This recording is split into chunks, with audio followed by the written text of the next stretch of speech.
What's up guys, it's Wasabi and I'm back with another video. Well, it's a guide and my guides are never so strict to make you feel like you're in a classroom. I feel the best way to do this guide is by encouraging some thoughts about your preferences by sharing my experiences because everyone's different. In this video, I'm going to share about audio peripherals for gamers in particular. So there are three types of audio peripherals I'm going to mention: IEMS, wireless gaming headsets, and desktop speakers. I have used each as my main audio source on my setup, so I'll share what I enjoy and what I don't quite enjoy about each one. IEMs have become the most popular choice for gamers, especially competitive gaming, so let's start with that. Let's bring out the counter, and what do I like about IEMs? IEMs offer great sound quality. Even budget IEMs in the $20 range can sound way better than gaming headsets that are 4 or 5 times more expensive. Glasses, I wear glasses when I use my computer. Depending on the headset, glasses may not be a problem, but over time I do feel the hurting and the sides of my head, and that's an experience I do not get using IEMs. The third thing is hygiene, and yes, sticking things in your ears doesn't sound very hygienic, but IEMs are very easy to clean. All you gotta do is give it a good wipe and wash your ear tips with light soap and water, or put it in an ultrasonic cleaner for a couple of seconds. The fourth thing is hair, and well, for me, after I take a shower and get on my setup, I don't have to wait for my hair to dry before I put my headphones on. With IEMs, I don't have to wait, I can just plug them in and get to it. The fifth thing is heat and humidity. In a country like Singapore, it can be disgustingly hot and humid, and having in-ears is a lot more comfortable for long hours if you don't have the air conditioner on. And the last thing is that IEMs are so easy to roll up and put aside. Most times when I'm done gaming, I will hook it up behind my Zowie monitor, and that keeps my setup organized. Now, what do I not like about using IEMs? Well, the first thing is it's wired, and I'm personally not a fan of wires on my setup, but for the sound quality that IEMs give, I can accept it for now. The second thing is not everyone, not even I, am comfortable having things in my ears for too long. You can change out the ear tips for more comfortable ones. I use the Spinfit W1 ear tips, which are very comfortable for me, but still it's not something I can comfortably wear in my ears for long hours. Size and fitting. It's not easy to find the perfect fit because IEMs are not a one-size-fits-all because everyone's ears anatomy is different, so it can be quite a gamble if you're buying IEMs online, unless you have them custom made, which would cost a lot. And the last thing is that if you game with your friends or chat with them over Discord, you will need to get a separate microphone. There are some IEMs that have a built-in microphone, but they do not sound so good, so that is something you have to think about if you plan to use IEMs as your main audio on your setup. And now let's look at wireless gaming headsets.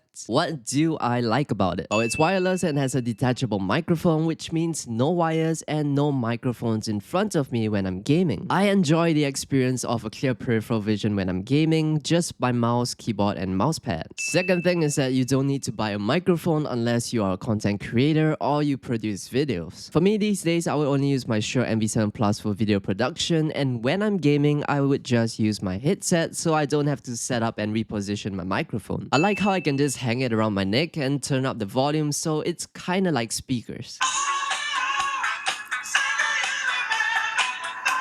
And the last thing is, because it's wireless, I can walk off my setup, walk around the house, and still listen to my audio or chat with my friends on Discord. This is something I appreciate when I'm queuing for a game like Overwatch 2. I'd go to the kitchen and make myself a cup of coffee, and I can hear when there's a game and get back to my setup. So what do I not like about wireless gaming headsets? Well, most of them have very average sound quality for the price, and not many have a good sounding microphone except for maybe this BlackShark V2 Pro. This is the 2023 version with the super wideband microphone. Not my favorite headset, but the mic's good and the sound quality is good enough. Depending on the design of the headset, most have irreplaceable headband padding, and you know it's not very hygienic when sweat and hair oils get into it. You can wipe it down, but still it's not as clean as washing it out. And the last thing is that it makes my hair very flat right down the middle. It's not a big deal for most people, I'd imagine, but there have been a couple of occasions when I'm dressed up and, you know, ready to go out, and I just want to play a game or two before I head out, and I'm like,